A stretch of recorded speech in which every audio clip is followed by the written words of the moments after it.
even customary, and they have paid dowry and blah blah, but they have never seen that woman naked. Why? I can say it's culture. I can say it's the education. It's how we embrace this thing called marriage. Yeah. It also is. It has got to do with the head also, because the man is the head. So if you're always coming to the bedroom and the best place you can touch is the switch, you are leading me, so we will always be fast running to the switch. Okay? I don't know if you're getting that part, yeah? What shall it benefit a man to get married to a pretty woman and end up not seeing her beautiful body? My brother, let us not lie to each other.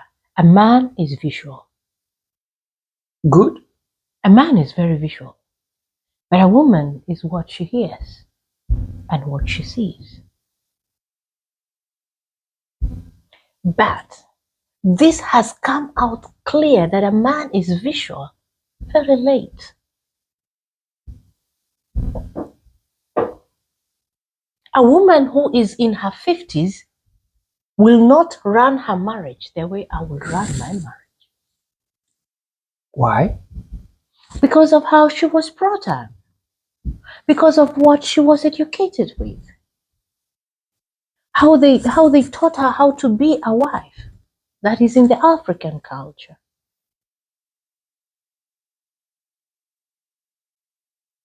Then we have the exposure of internet. And of course, when a young man sees this, and they are very, very, of course, a man is not only an African man, even men in Europe, they are visual, yes. So you come here, you get exposed to these things, and life surprises you, and you get to think that is what you will get every day of your life. Then you're not able again to facilitate that. Then again, you fail. You get my point? If you want to facilitate a happy marriage, you have to be there. You have to keep your woman on toes. Your woman has to keep you on toes. To avoid these extracurricular activities. It's to my surprise that men are also not embracing that women also are having these extracurricular activities. Women too are busy. They are in marriages, and then they have extramarital affairs. Because they are looking for what they expected to find in marriage. And if the two of you are not keeping each other on toe, you're not open to each other, you cannot have a good conversation and a healthy conversation. If I will talk to my husband about what I desire to have in the bedroom, then it brings war, and he's gonna call me a prostitute and ask, where did you see that? I'd rather then I listen to women too, and they say they'd rather get it outside and come back home, just like a cat that stole milk and clean their mouth. The world is crazy. The same thing that we have with these young people. We have young people and young girls. They would rather be with a grandpa, someone who is old, to be their father, than to be with a young man. Why so? We have money running this world right now. Money is running the world. That is one. We have girls that were brought up whereby they did not have a love and a father figure. So they get it in this old man. They get love for a husband, because of course we are missing real husbands. And then they get a father figure, and they get everything there and the money. So at your age again, or my brother's age, he cannot compete with a man who is 70 years. A successful 70 years. Yeah. Someone who will be having diabetes, they have all sorts of problems, but they will be there for that guy, and you cannot move that lady from that man. When you talk, right, I have been analyzing properly. Yeah. And I've been following keenly. Yeah. just so I can ask the right questions. Ask. Do you think this is some kind of prostitution by our daughters? Because if she is with this 70-year-old that is financially stable just for comfort and material things, yet goes out to look for a little boy that she cannot stay with for sexual pleasure, what becomes of her attitude? We can call this prostitution, which is the oldest commodity that was sold also in the Bible. But apart from this kind of immorality, because I just want us to put it out there just so the young girls get to understand exactly what that is. Apart from the immorality, apart from calling it prostitution, this is called feeding the soul. With what? What you missed. We have, give you a little bit out of topic to give you an example. Have you seen people who come to Europe? They were looking decent. Right. They were very focused, and then they come here and they pierce every part of their body and they tattoo and they want to bleach and they put on all sorts of clothes. Yeah. If you look at their background, they never got to do those things as teenagers. They were not wild at their teenage age. And when it comes to marriage, when someone was brought up in an environment that was not conducive, as a boy, as a girl, you become a teenager, you become then a woman, and then you become a man, you're ready for marriage. Right. The soul needs to feed. Man shall not live by bread alone. All right. So you crave, you find yourself that you crave attention. A woman will crave attention. A woman is gonna crave to be told good things about her body, to feel accepted. Okay, and these they will pierce everywhere their body. They will do all sorts of things because their soul at some given point and at a given stage of their life was not fed. That is why it's safe. When I have women coming to conferences and we talk about self-healing, we tell these women, when you look at your daughters, tell them things that other men will tell them they're outside. You're beautiful. You are appreciated. You have nice eyes. You can make it. You can be a good leader and blah, blah. We tell this also to our boys when we bring them up. So when the soul is not fed at some given point, and this person is able to fight with life and come up to a stage where they can find these things, they will look for these things in the wrong place from the wrong people.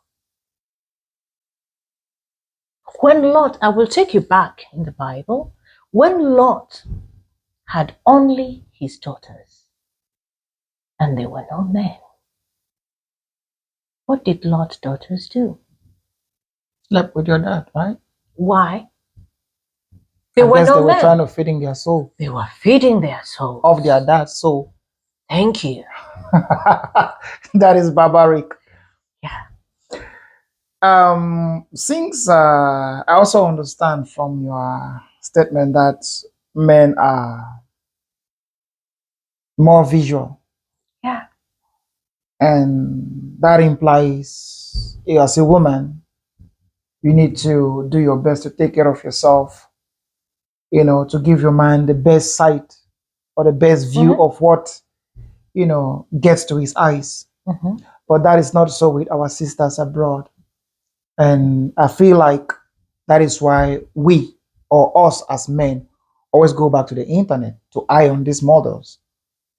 If you eye on this model, before you go to feed your soul on those models, did you sit with me or did you sit with your wife, your partner, say, this is what I like to see?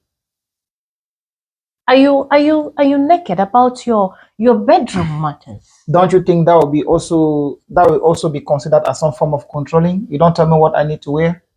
Because men are not at the top in Europe, they're at the bottom. So who gives you that right at the bottom to tell the person that is at the top what to do about how they look like? How to look like? This are now, we have gone now to a different topic altogether. It is same topic. If you are in marriage and you want to keep this marriage, Marvin, I can promise you 90% of African women that are in this Europe, they will do anything to keep their marriage. Man, They may not come up openly and say that they will go to a different level to keep their marriage. But I can tell you for sure, women are hungering out there for love. man, coming from a woman. It's no longer about the money. It's no longer about the money.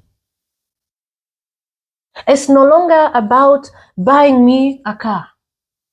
But outside there, in this Europe, we have African women who will do anything to keep their marriage, and they are hungry for love. That one I can assure you, 110%. Well, all is well. But they are also complaining, where this? Because my brothers also said that they are looking for those women, but they can't find the kind of woman that you're talking about here.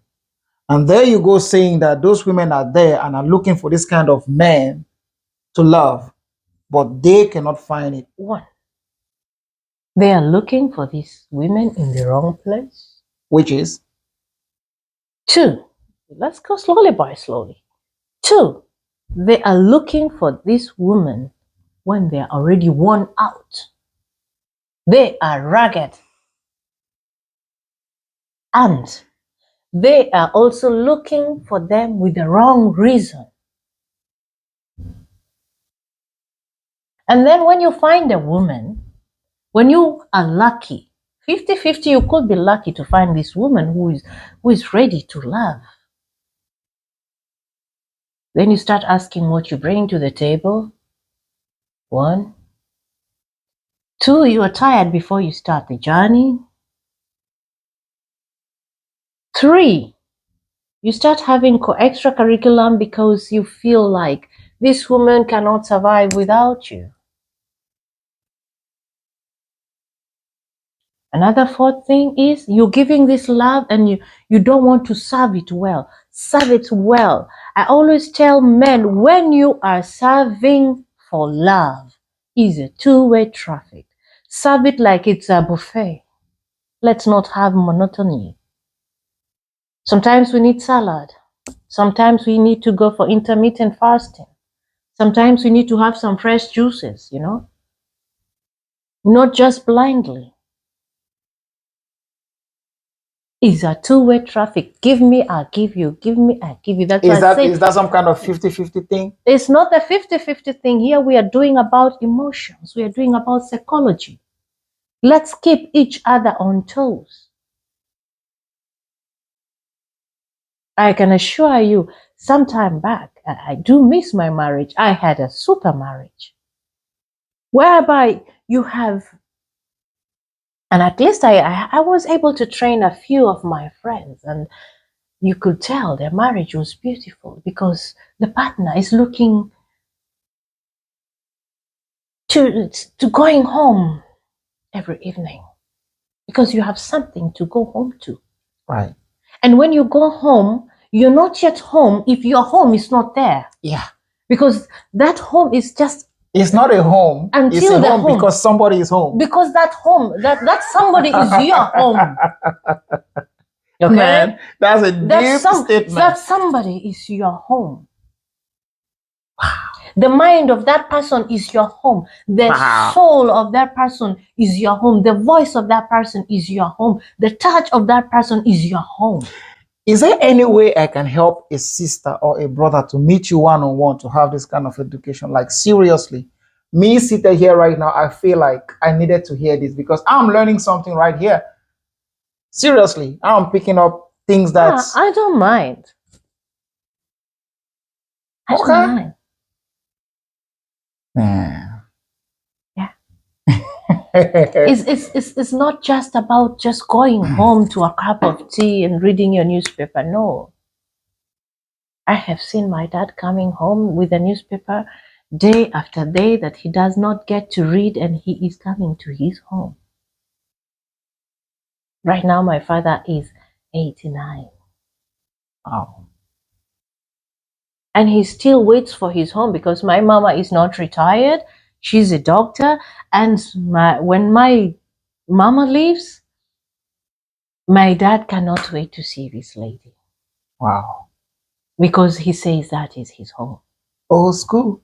Oh, yeah. Old school all the way. That shit works. Oh, it works.